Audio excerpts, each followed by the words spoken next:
We all have this idea that building real wealth requires some gigantic, heroic effort, right? Like you need a massive salary, a lottery win, or just superhuman discipline. But what if I told you the real secret to financial freedom was something way, way smaller? Something you'd barely even notice. I mean, come on, that sounds ridiculous, doesn't it? The idea that one single pound, just moved from one account to another, could possibly be the start of something life-changing. It kind of goes against everything we've ever been told about getting rich. Well, here's the thing. The science on this is actually crystal clear. Tiny, intentional habits, when you repeat them consistently, they compound into these absolutely extraordinary results. And in this explainer, we're going to break down exactly how that works. So here's the plan. First, we'll dive into that core idea, the 1 pound secret. Then, we'll get into the incredible math that makes it all possible. After that, we'll explore how this process literally changes the wiring in your brain. And we'll wrap it all up with a simple 4-step ladder that you can start climbing today. Okay, let's jump right in. Section 1, the 1 pound wealth secret. To really get our heads around how something so small can have such a massive impact, let's start with a simple picture. Think of a pebble and a lake. So just imagine you drop one tiny little pebble into a perfectly still lake. At first, you barely see a thing, but then the ripples start. They're soft, they're slow, but they just keep expanding outward until they touch every single corner of that water. This is exactly what happens with a tiny financial habit. That first action, like saving just £1.37, the leftover change from a coffee, it feels totally insignificant. But trust me, those ripples don't stay small for long. So, how does this actually build up over time? Well, this is where things start to get a little bit mind-bending. Let's dig into the math that powers this entire strategy in our second section, the power of 1%. And to really get this, we're going to step away from money for just a second and look at the story of the runner, Eliud Kipchoge. Back in 2019, he did what pretty much everyone thought was impossible. He ran a full marathon in under 2 hours. But here's the key. He didn't do it with one giant leap of effort. Just look at how small each of these individual improvements was. He tweaked his posture, he calibrated his nutrition down to the gram, he used elite pacemakers in this special formation, he even wore custom-engineered shoes. By themselves, each change was just a tiny, tiny 1% improvement. But when you put them all together, they absolutely shattered what we believed was humanly possible.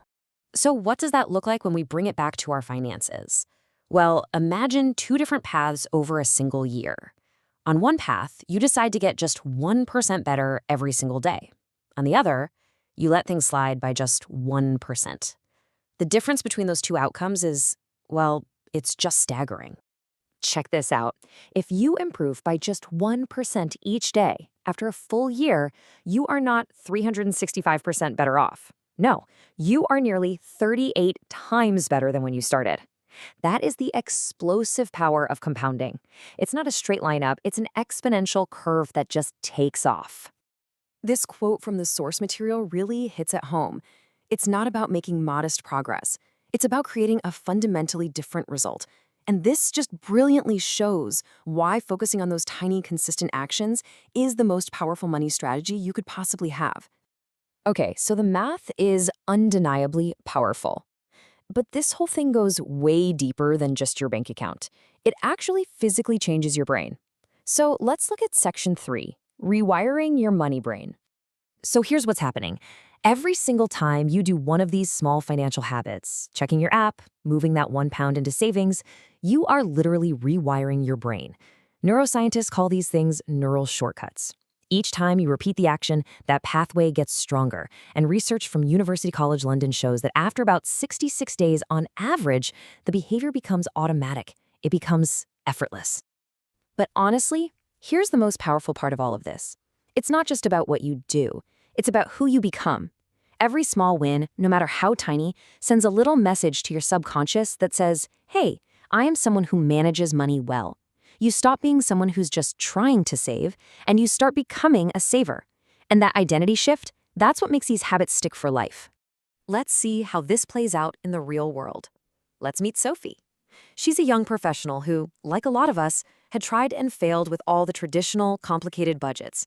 So she decided to start absurdly small. Sophie's actions were almost invisible. I mean, she spent maybe 2 minutes a day checking her app and just moving any odd change into a savings pot. Then she turned on her bank's auto roundup feature. And the result?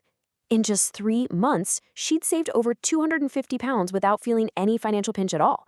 It was totally and completely effortless. Okay, now let's look at another example, but with more of a long-term view. This is Mark, a software engineer who really wanted to increase his savings rate, but found it, well, pretty difficult to make a big change. So Mark started by saving just 2% of his income. That's it. Then, every few months, he'd bump it up by just 1% more. It was so small he barely even noticed it. But after 5 years of these tiny incremental increases, his savings rate hit nearly 20%. He built this incredible financial security without ever having to make a big, painful change to his lifestyle. So we've seen the theory, we've seen the mind-blowing math, and we've seen the real-world results. Now for our final section, your 4-step wealth ladder.